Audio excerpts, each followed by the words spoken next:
नमस्कार,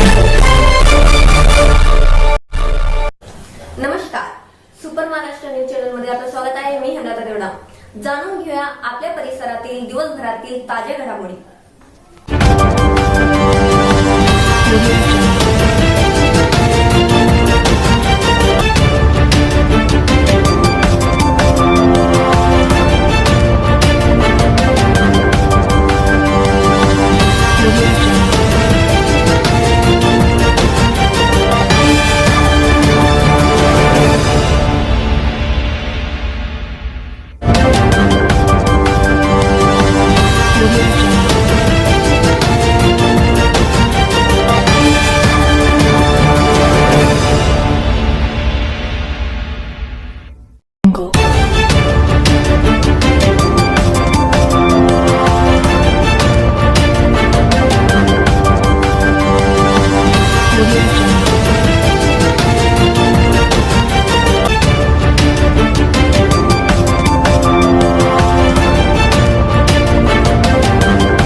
ईशा जी, आपके हस्बैंड आपकी वॉशिंग को 10 में से कितने मार्क्स देंगे? जाने दीजिए ना। अरे घबराइए मत। सॉरी। काश मैं महंगी टिकिया ले पाती। नहीं फेना सुपर वॉश टिकिया आजमाइए।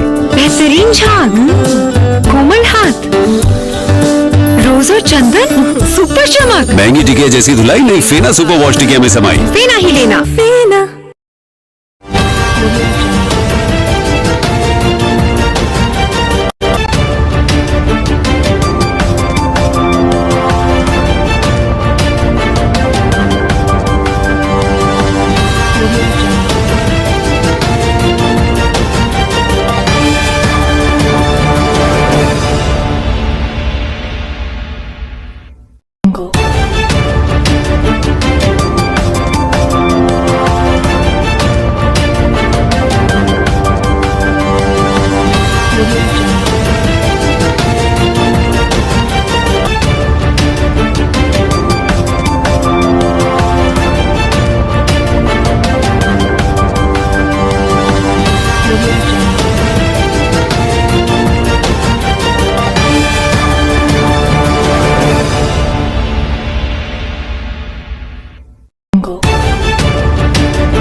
कोणाही सदस्याला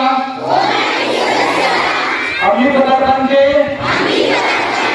आणि तंबाखूचे पदार्थांचे सेवन करू देणार नाही. नाही जय हिंद थँक्यू. आणि आपल्याला ते अंमली पदार्थ आज इथे अभिनय करताना घेऊन आले होते. माननीय पोलीस अधीक्षक बीड श्री नवनीतजी कावत साहेब यांच्या मार्गदर्शनाखाली अंमली पदार्थ जनजागृती व नशामुक्ती पोलीस स्टेशन धारूर हद्दीमध्ये राबविण्यात आले. नशामुक्ती जनजागृती अभियानांतर्गत श्रीकृष्ण इंग्लिश स्कूल, बसस्थानक धारूर आणि शिवाजी चौक येथे ज्युनियर चार्ली फाउंडेशनच्या मदतीने जनजागृतीपर पथनाट्य सादर करण्यात आले. अंमली पदार्थांच्या आरोग्यावर होणारे दुष्परिणाम हे गंभीर स्वरूपाचे असून त्यामुळे कुटुंब आणि समाज कसा उद्ध्वस्त होतो आणि त्यावरील उपाययोजना यावर ज्युनियर चार्लीच्या मदतीने लोकांना हसत सहज व्यसनमुक्तीचे धडे देण्यात आले. व्यसन हे केवळ वैयक्तिक आयुष्य उद्ध्वस्त करीत नसून संपूर्ण कुटुंब आणि पर्यायाने समाज उद्ध्वस्त करते आणि ते भविष्यासाठी मोठा धोका आहे असा इशारा या पथनाट्याद्वारे देण्यात आला. पथनाट्यानंतर जनजागृती उपक्रमांतर्गत लोकांना व्यसनमुक्तीची शपथ देण्यात आली. धन्यवाद. जय हिंद. आपल्या परिसरातील ताज्या घडामोडी पाहण्यासाठी पाहत राहा सुपर महाराष्ट्र न्यूज चॅनल.